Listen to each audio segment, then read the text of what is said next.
And when I said 75% of it, it's only of the disengagement. So that's one part of the problem. संयुक्त राष्ट्र सुरक्षा परिषद में बदलावों की मांग करने वाला भारत आज पूरी दुनिया को अपने समर्थन में ले आया है। पूरी दुनिया चाहती है कि संयुक्त राष्ट्र में बदलाव हो। चीन भी इसके समर्थन में है। हालांकि स्थायी सदस्यता के नाम पर भारत के 7 स्थायी सदस्य देशों में केवल एक चीन है जो भारत का समर्थन नहीं करता। इसके अलावा कई मौकों पर ब्रिटेन, फ्रांस, अमेरिका, यहां तक रूस भी भारत का समर्थन करते आया है। लेकिन केवल चीन है जिसने कभी भारत को स्थायी सदस्यता देने को लेकर समर्थन नहीं किया। नमस्कार, वंदे भारत, भारत तक देख रहे हैं आप। आपके साथ मैं हूं सांची त्यागी। अब यहाँ सबसे बड़ा सवाल यह है कि आखिर क्यों चीन हमारा प्रतिद्वंदी बना रहता है? आखिर चीन के साथ विवाद खत्म क्यों नहीं हो रहा? अगर हाल फिलहाल के घटनाक्रमों को देखेंगे और अगर आप भी उन लोगों में से एक हैं जिन्हें ये लगता है कि भारत और चीन के बीच में संबंध अब सुधर रहे हैं, तो इस गलतफहमी को आप छोड़ दीजिए, क्योंकि विदेश मंत्री डॉक्टर जयशंकर का एक बयान सामने आ गया है। हाल ही में विदेश मंत्री डॉक्टर जयशंकर ने एक बयान दिया था। उन्होंने कहा था कि भारत और चीन के बीच में 75% विवाद सुलझ चुका है। इसे ही लेकर जब विदेश मंत्री डॉक्टर जयशंकर से दोबारा सवाल किया गया तो जयशंकर ने इसे लेकर बहुत स्पष्ट तौर पर कह दिया कि जब वो 75% विवाद के सुलझने की बात कर रहे हैं तो वो ये नहीं कह रहे कि भारत और चीन के बीच में पूर्ण तरीके से 75% विवाद सुलझ गया है। उनके कहने का मतलब था कि सीमा पर भारत और चीन के बीच जो विवाद है सैन्य स्तर पर 75% सुलझा है, यानी राजनयिक स्तर पर, व्यापारिक स्तर पर, यानी पूरी तरीके से विवाद अभी सुलझा नहीं है।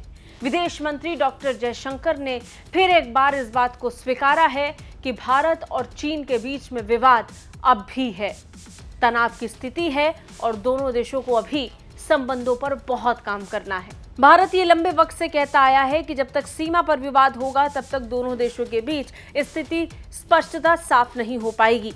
अब इस बीच विदेश मंत्री जयशंकर का एक और बयान सामने आया जिसने सबको हैरानी में डाल दिया। विदेश मंत्री डॉक्टर जयशंकर ने फिर से चीन को खरी खोटी सुना दी और स्पष्ट जवाब देते हुए ये साफ कर दिया कि भारत और चीन के संबंधों में अगर मधुरता का सपना देख रहे हैं तो वो सीमा पर तनाव के खत्म होने से पहले नहीं होगा। अमेरिका में कार्यक्रम में बोलते हुए जयशंकर ने चीन के साथ भारत के संबंधों को लेकर के कहा कि दोनों देशों के बीच एक कठिन इतिहास रहा है। उन्होंने अपने बयान में कहा कि मैंने दोनों देशों के बीच सीमा विवाद का 75% हल होने की बात कही, तो वो केवल सैनिकों के पीछे हटने वाले हिस्से के बारे में ही था। विदेश मंत्री ने कहा कि अभी दूसरे पहलुओं में चुनौती बनी हुई है। Main issue right now is the patrolling. How do we, both of us, I would say, patrol up to the line of actual control. And right now, the patrolling arrangements after 2020 have been disturbed. So we've been able to sort out much of the disengagement, the friction points, but some of the patrolling issues need to be resolved. But once we deal with the disengagement, there is the larger issue, which is both of us have brought very large number of troops up to the border. So there is what we call the de-escalation issue.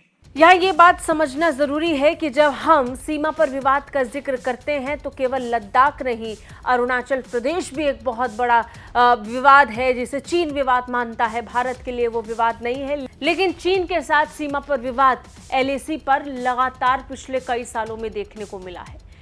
2020 में गलवान में जब दोनों देशों के बीच झड़पें हुई तब तनाव इसलिए बढ़ गया था क्योंकि चीनी सैनिक भारत के हिस्से में पहुंच गए थे, जिसके बाद उन्हें पीछे करने की बात तेज हुई।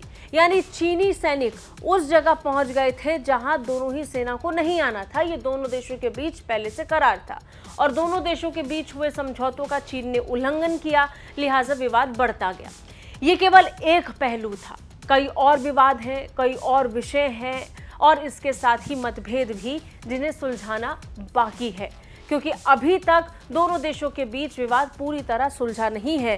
तो ये सफाई देना भी बहुत ज़्यादा ज़रूरी हो गया था। आपको क्या लगता है? कमेंट करके हमें ज़रूर बताएं। जय हिंद।